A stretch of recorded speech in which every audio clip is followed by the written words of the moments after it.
મફત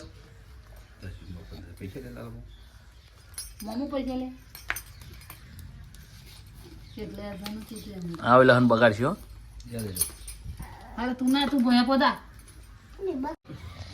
બાવા જેવો કાલ પાજી ખાના નો લાગતો તાર ચાકો કાલ ચાકારે પીઓ માગે ખાના કોતી ઓછી તો ના તો બગાડા લાવ્યો એટલે બધા તો શીખવા લાય બંધ કરે કે કરે કમ્પ્લીટ આવાજ શું કહો એ તિલો કા દે બગી આરિયા તિલો કા નાખે તો જી બીજો તો જી મારા કેમેરામેન તો ભાગલો શીરો નીકાળ દે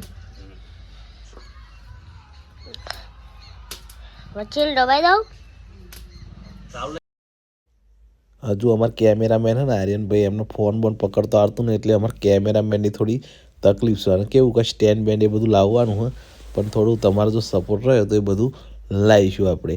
અને આ બાજુ આપણે જો જે લહણ લાવ્યા હતા ને એમાં લહણમાં બટાકા વટાણા અને લહણ એ બધું મિક્સ કરીને આપણે શાક બનાવવાનું. અને હા કંઈક નવું શાક બનાવવાનું તો આપણે પોતે જ કારીગર હોય. આમાં વાટેલું હતું મરચાં આદું મરચું અને લસણ તેલ બેલ આપણે બધું રેડી દીધું. હું પહેલાં આવું કેવું શાક બાક આપણે બધું બનાવવાનો રસ ખરો એટલે આપણે બનાવીએ. અને જો મિત્રો તમને આ વિડીયો ગમતો હોય ને તો ચેનલ પ્લીઝ સબસ્ક્રાઈબ તો જરૂરથી કરી લેજો. ગરમ મસાલા કરતાં આપણને શાક ચાલે નહીં એટલે આપણે ગરમ મસાલો 1-2 ચમચી નાખી દઈએ કારણ કે જેથી કરીને ટેસ્ટ બિલકુલ આવે. અને આપણો આ ઘરનો પોતાનો ઘેર બનાવીને મિક્સરમાં દરેલો મસાલો ચાલુ તૈયાર નહીં કારણ કે પેલા મસાલા લાવીએ એમાં કંઈ મજા આવતી નહીં એટલે ઘેર લાવીને દરીએ ને એ જ મસાલામાં મજા આવે. મસાલો બસાલો પાકીને બધું કમ્પ્લીટ તેલ છોડી દીધું એટલે આપણે બધે એમાં જે લહણ ને બધું વાટેલું હતું એ બધું આપણે નાખી દીધું.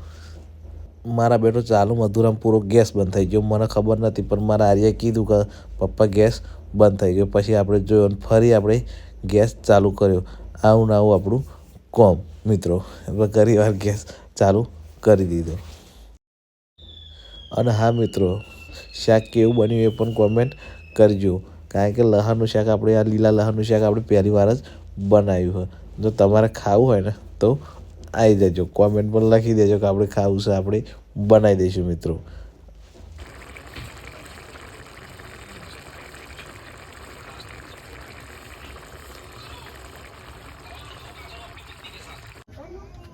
આ બાજુ બનતા હતા ગરમા ગરમ રોટલા કારણ કે લીલા લસણનું શાક રોટલા અંગત ખાવાની ખૂબ જ મજા પડે. અને આ બાજુ મારા મમ્મી પપ્પા બધા જમવા બેસી ગયો હતો જે તમે જોઈ શકો છો. પહેલાં મારા પપ્પા જમી લેશે પછી અમે છેલ્લે હું અને મારા ઘેરથી બંને જમીશું.